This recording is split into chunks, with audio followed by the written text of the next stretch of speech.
Hi, and welcome to the Long Range Shooting and Custom Rifle Building podcast presented by Wolf Precision Incorporated, where we learn about and share long range shooting and custom rifle building. I am your host, Jamie Dotson, and welcome to the show.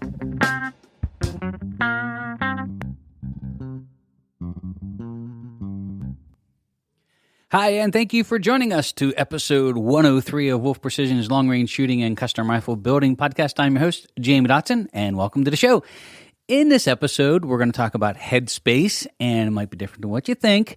And we've also got some really exciting news about some upcoming classes, some different events, and really excited to announce that our online long-range shooting school is in operation and full swing. So looking forward to sharing all of this great content with everybody out there. We also have a small Q&A in which we wanted to give an update on the 22 Creedmoor and the new XLR Element chassis. So without further ado, here we go.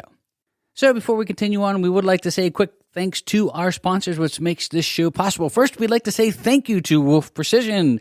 This show is proudly brought to you by Wolf Precision's online long-range shooting school, where you can attend a world-class shooting school from the comfort of your own home. So if you want to learn more about Wolf Precision's new online long-range shooting school, stop over to wolfprecision.net. That's wolfprecision.net. We'd also like to thank Krieger Barrels. Krieger is a maker of fine cut rifle barrels from the great state of Wisconsin. They have a new program called Krieger Direct where you can log on, pick your rifle barrel from inventory, and have it in as little as 2 to 3 business days.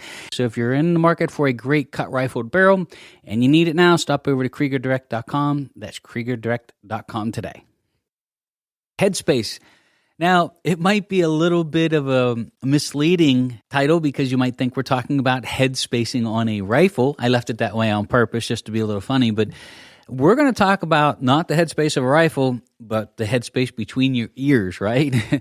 So one of the things that I want to talk about with this particular audio podcast for the online long-range shooting school is just, keeping the right mental attitude.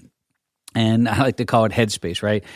So when we get into stuff and we're really passionate about it, whether it's long-range shooting, flying, sailing, whatever you're into, competitive sports, for example, you have some people that really, keep a nice even keel. Their highs and lows in their emotion are really nice and smoothed out. They don't get extremely excited and they don't get extremely down. But there are those that are extremely passionate that also have those extreme highs and lows, so they get super excited, and then when things don't go well, they have the deep troughs, they get that big low and disappointment. And I have to say that I fall into that category, or have fallen into that category years and years and years ago, that, when I would be really pumped and doing well at something, man, I was just super excited, like it was just, coming out of your skin excited. And then when things weren't going well, you're going to the range and it's just, you go to the range to answer one question and you come back with 5 more of things not going well or something weird else happening, and you're just in that deep trough, right? You're just like, And some people get it so bad that they're ready to drive home and throw the rifle out the window of their car or give up shooting altogether like that. I've had it. This is enough. We see it here at the shooting school. So I'm going to be talking about this in another podcast about predicting your shots, right? This can really mess with you at long range, but we have seen people at the shooting school, like they're hitting stuff they've never dreamed they could hit, and they're just over the top, right? I mean, super excited, jumping up, giving you a hug, like, that is awesome, and then it's great to see, right? Makes everybody laugh and smile, and that is what we live for.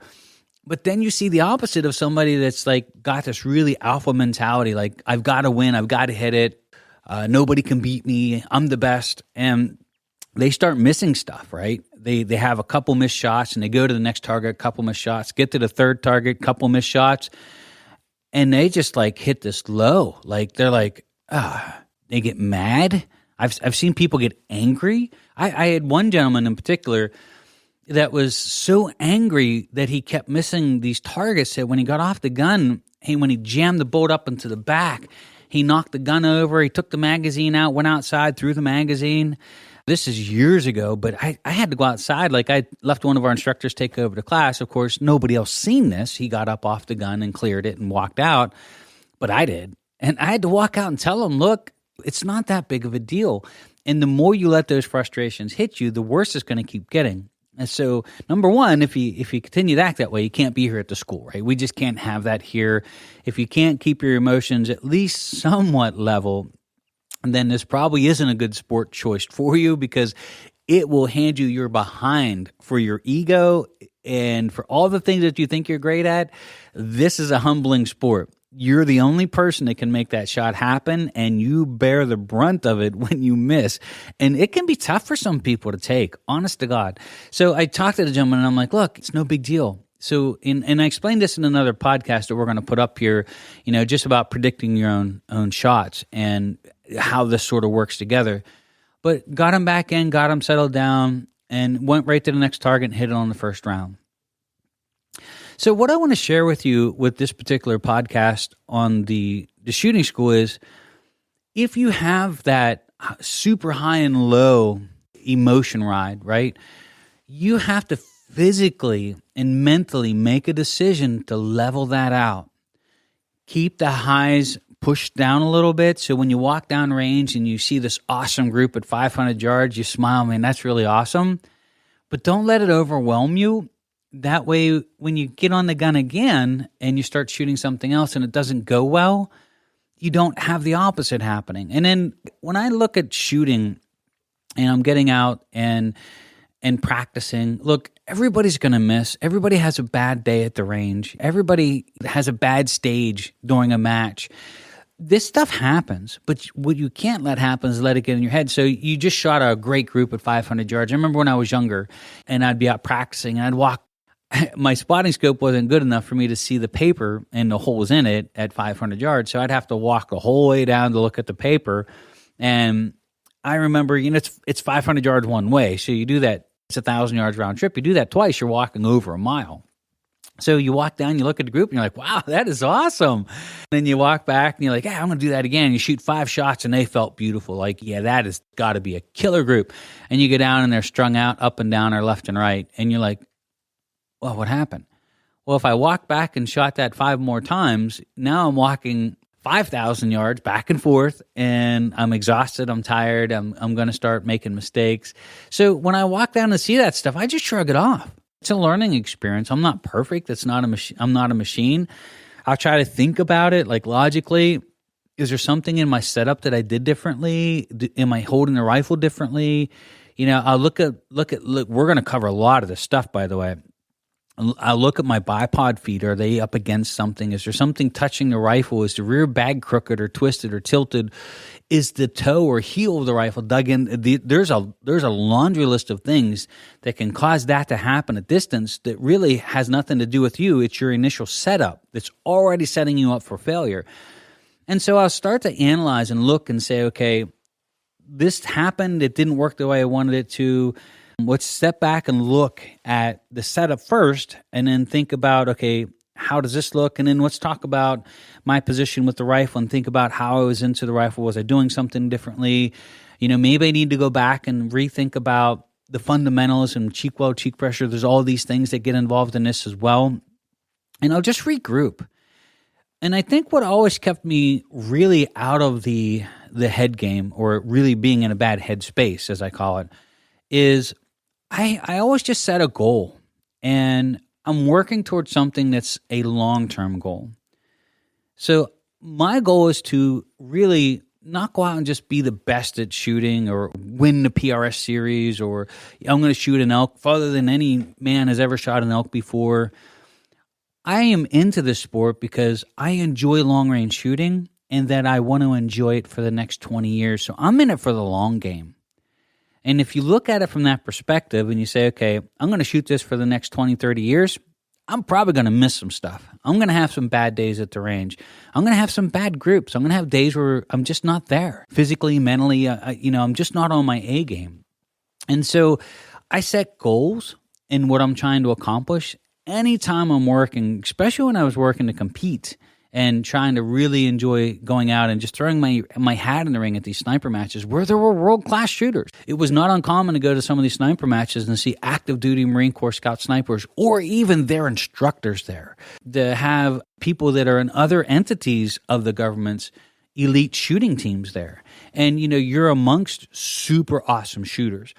And my goal was to just throw my hat in the ring and see where I landed. Like, where is my skill set now amongst my peers? Like, how am I doing as a shooter? Am I improving? Am I growing? And then every once in a while you win a match like that. And you're like, oh my God. Now, I don't set out to win the match. I'm not there to win the match. That is not me. I'm there to throw my hat in the ring, do the best I can do. The cards will always fall the way that they fall. I can't change anything. That's called cheating, right? So I am there, and this is the other thing too when I go to these matches. I don't watch the score. I'm not watching other people's score. If it's a 2 or 3 day match, I don't care what the score is, really.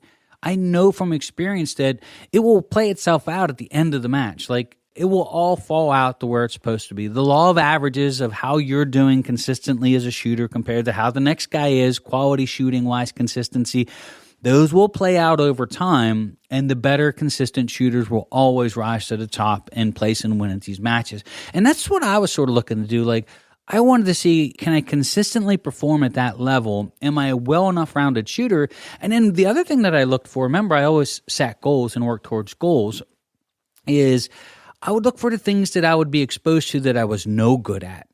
Like, I never focused on the things and practicing the things that I was great at. Like, I'm pretty solid shooting prone. I'm pretty solid with a rifle and a bipod, and a lot of shooters are. It's a lot of a more predictable, consistent shooting position where you can, if you're good and you're solid in your fundamentals, that you can really get good and predictable and consistent results, right? But when I go to these matches, one of the things that I loved about them was you always shot a stage that you never, seen before or practiced before or potentially shot before. Like, the match, you were limited by the evilness of the match director and what his mind could come up with to make your life miserable in hell and challenge you as a shooter. Things that you would never think of doing on your own. And you would go to a match and you would run into this. One of my favorites was a position that was called Sergeant York Off the Rocks. And this was shot at the Allegheny Sniper Challenge through the 2000s. And I think they said the stage is overgrown now and they haven't shot it for probably more than a decade. But you had to engage these targets like Sergeant York from far to near, and you had to do it in less than 21 seconds for your score to count. And you had to work in a reload. So you couldn't just load your magazine. You had to do a reload in that 21 seconds as well. And man, it was uncomfortable. They called it Sergeant York Off the Rocks, but the way that you had to shoot the position was like you would find in any hunting scenario, like you'd have a rock digging in your side, or, it was certainly anything but comfortable. You're sliding down the hill because it's on a steep hill, so you really can't get good footing and your butt underneath you. And so everything you can think about to make it uncomfortable and hard to do was there.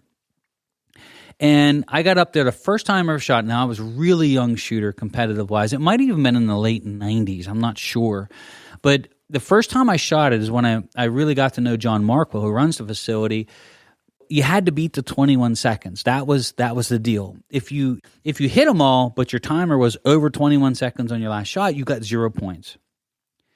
And so, man, I went all in. The first time I ever seen it, in this match, you didn't know the distances either. You had to sort of guess or hope somebody helped you because a lot of the targets you had to range and mill. So I don't know if this was one of the stages where they left people mill it and then you had to shoot it for time. But I remember getting up there, man, I was just hammering, bang, bang, bang, bang, bang, reload, bang. And John Markwell looked at me and said something I never forgot to this day. He said, "Jamie, you can't miss fast enough to win a match." And that has stuck with me forever. And when I come off of that stage, I missed a lot of stuff, right? But my goal, when I set out my goal was to get it into the 21 seconds. So I was forcing and rushing the shots and did terrible. And so when I went back home, I practiced that like crazy. Seriously, I probably looked like an idiot at the range. So I was trying to simulate the scenario using the targets at one of my home ranges here. And I was practicing, I think it was 7 shots. You're going from far to near. And so I'd have my gun all set up, beep, I'd get on the gun in an awkward position off the bench. I was trying to make it like sort of like that Sergeant York Off the Rock. And I was bang, bang, bang, bang, reload, bang, shoot. And I tried again. And I was trying to go slow enough that I could score the hits to use the time wisely. but not so slow that I missed a 21-second timer, right? And I remember the one time I was there practicing it, just to share with you a quick story. I was so much in the zone, right? I was so hyper-focused on this particular training thing that I was doing that I failed to realize that it was early in the morning that a group of people had showed up to do shooting at the same range. It was a public range. And there's a little building behind me and, a covered area, and I'm out on the bench sort of standing with all this awkward stuff all around me. And I just caught them out of the corner of my eye. They must have been standing there back a little ways off to the side watching me. And they had like a total bewilderment look on their face. Like, they looked like they weren't sure if they actually wanted to get their stuff up and come up and shoot with me. They're like, what is this guy doing? This is insane. Like, because I probably looked like an idiot. Like, how I was practicing. Plus, I was blazing ammo. You're dumping like 7 rounds off in 21 seconds. And I was working targets 500 yards and in. And so I'm going bang, cling, bang, cling, cling, cling, reload, cling, bang, last shot. And so that was fun. And for me, when I see stuff like that, I look at it, well, hey, I really sucked at that. That was awful. But I look at it on the opposite. I always look for the things that I want to improve on or things that I didn't do well at.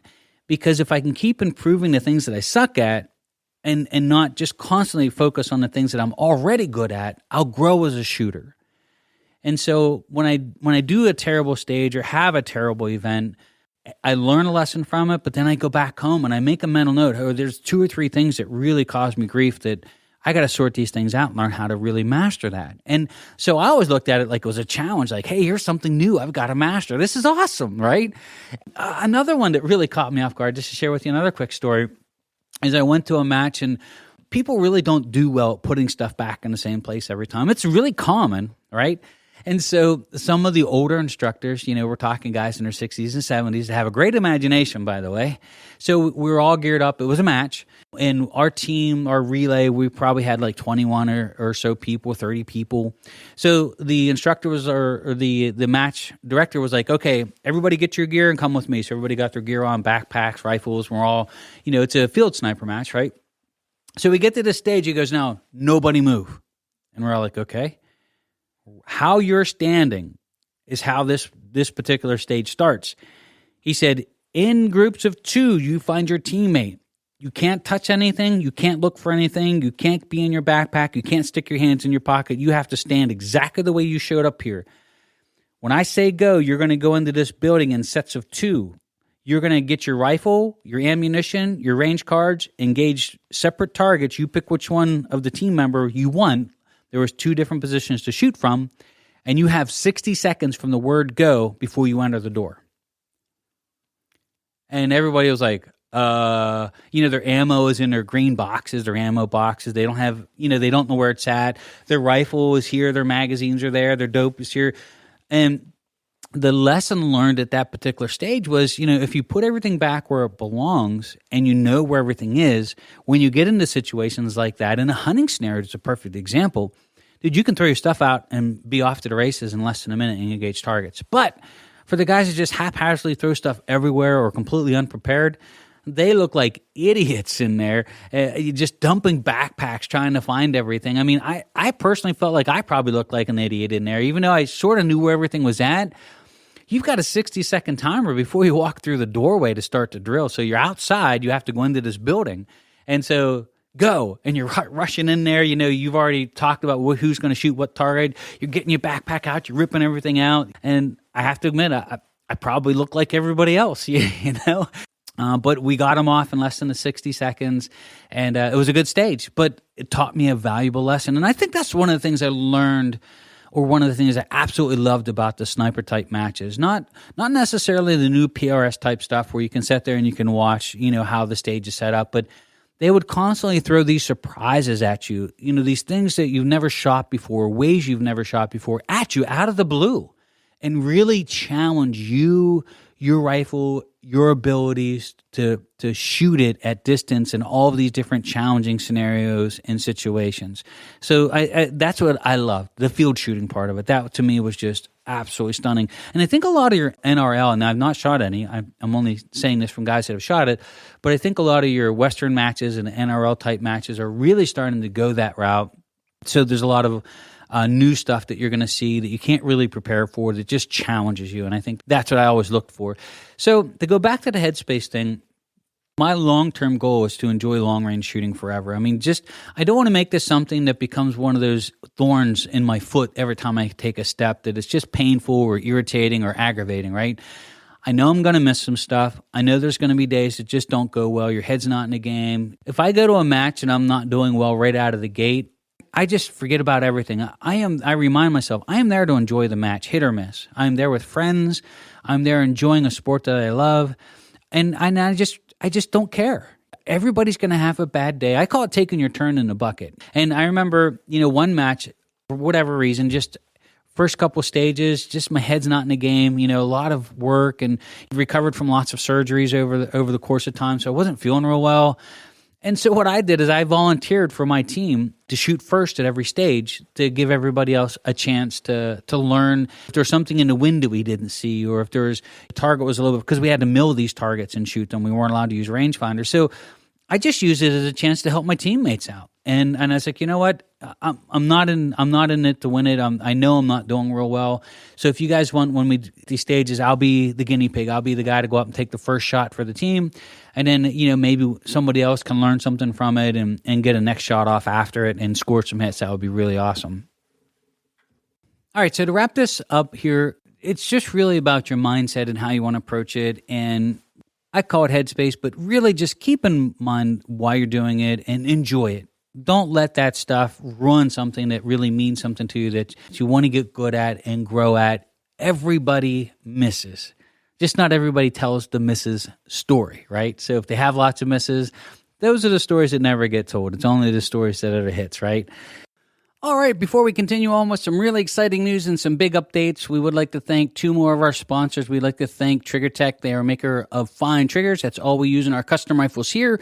So if you want a super high quality trigger, one that will survive the field conditions that we shoot in, and offered in many different types and styles for different types of rifles as well, you can stop over to triggertech.com. That's triggertech.com today.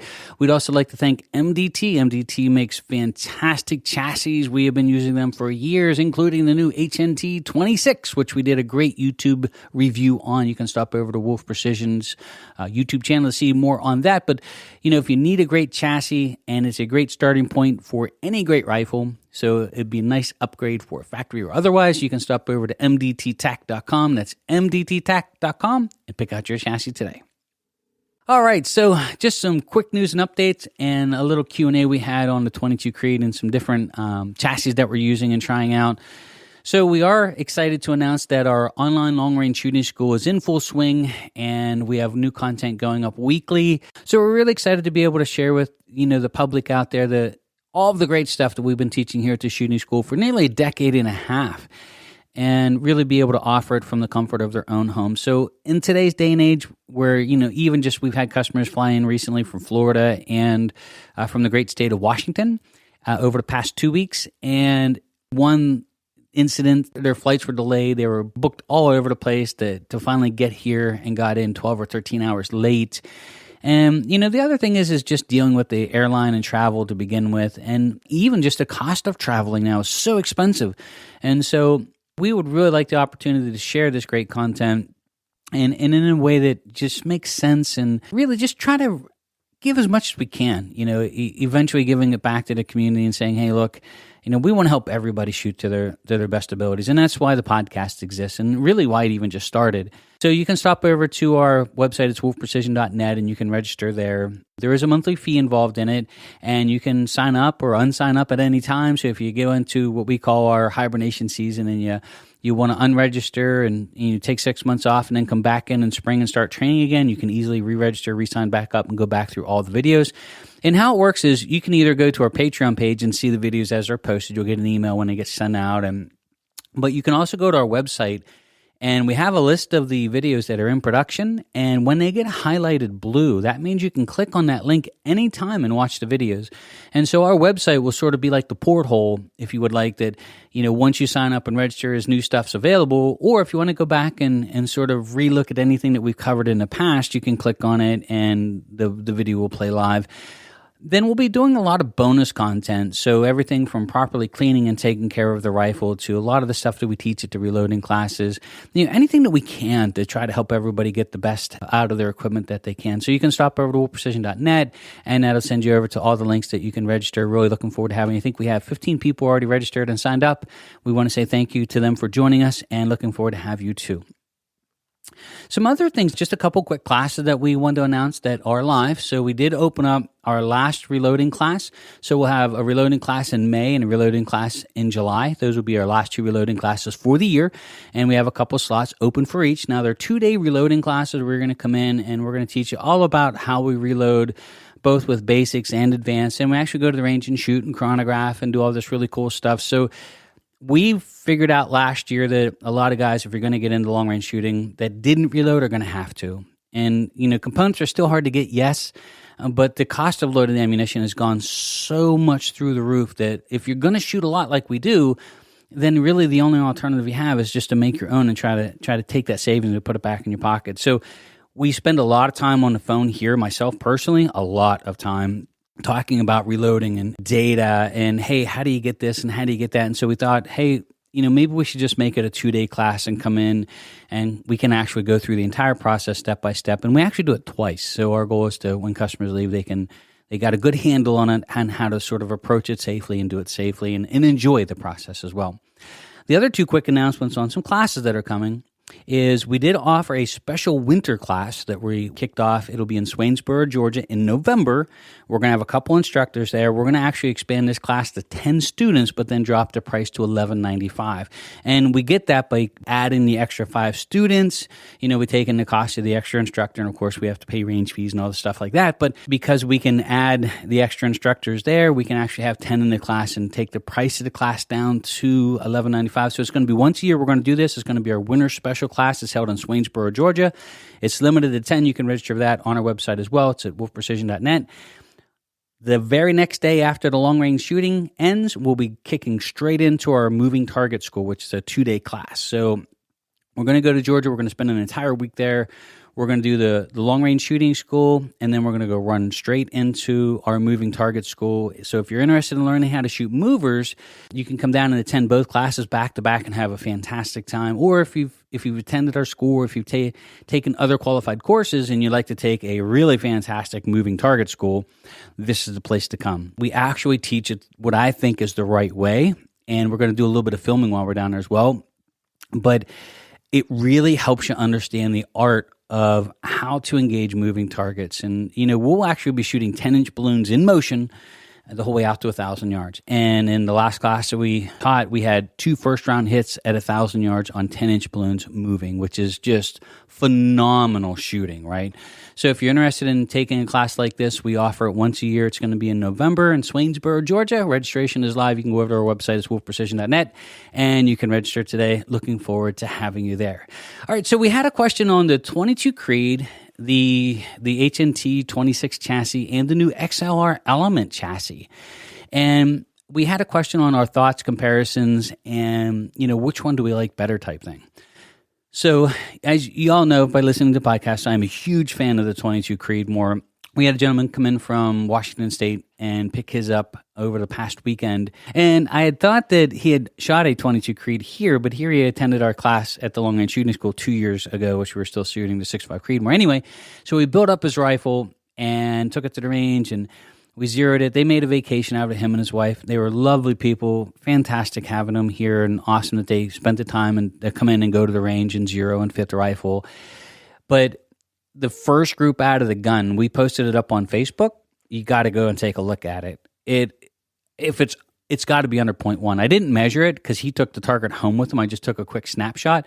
But we took 3 shots to zero the rifle. And then as soon as we zeroed the rifle pretty good and felt like it was solid, we had him shoot a group, just put 3 rounds in the mag just to see what she'll do right out of the gate. And he literally put them through the same hole. And when he got off the gun, he turned around and looked at me. He was like, "Oh my God, what was that?" I was like, "Oh, that's the 22 Creed." He goes, "You got to be kidding me." I'm like, "Oh, Dave, you mean you never shot one before?" And he goes, "No." He said, "We shot the 6.5 Creed when I was here last time." I was like, "Oh my God." He says, "This is incredible." And then we actually ran the steel out to 700 and some yards. I mean, first round hits the whole way out until we got to the very last target. The wind switched on him just a little bit, but watching his own impacts the whole time with authority, by the way. It wasn't like, was that a hit? Was it a miss? And then when that hits steel, it hits steel. It's impressive. So what a great cartridge, right? We had a call from a broker, boat broker in Wisconsin. We're working on getting a new boat, and I want to do a little bit of traveling, like maybe the Great Loop, and we want to put a boat down in the Chesapeake and just spend some time down there with family. And the broker had asked, what's your favorite long-range cartridge? And I said, beyond 1,000 or out to 1,000? And he said, out to 1,000. I said, 22 Creedmoor. That's it. I mean, there's just nothing out there like it. And if you're shooting beyond 1,000, then of course maybe the 6.5 Creed or 6.5 by 47 or 6.5 PRC if you're shooting out to a mile. But we shot 6.5 Creed out to a mile, no problem at all. But 1,000 and in for consistently, maybe out to 1,200 in a match scenario, 22 Creed is just incredible. Just incredible. So the last question we got, and we got this on YouTube, a gentleman had asked, what do we like better? You know, because we did a really nice review on the HNT 26, and the people we had come up from Florida, it was a father-daughter team. They built an HNT 26, and you can see their photos on our website. We posted on Facebook. Really fantastic people. He built it in 6.5 Creed.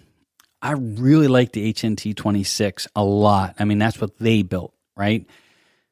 The Element 4.0 was the question that made by XLR Industries is, which one do we like better? And I'm always honest with my opinions. And part of the deal of even you know, people who advertise on a podcast and all that is that I'm not going to butter things up or tell things differently than how I feel. It's just, you know, honesty means a lot to me. Integrity means a lot to me. And I don't want to mislead anybody for an advertising dollar. That's just not who I am. So it's honesty in all of my answers is the way to do it, right? I like the HNT 26 a lot for a couple reasons.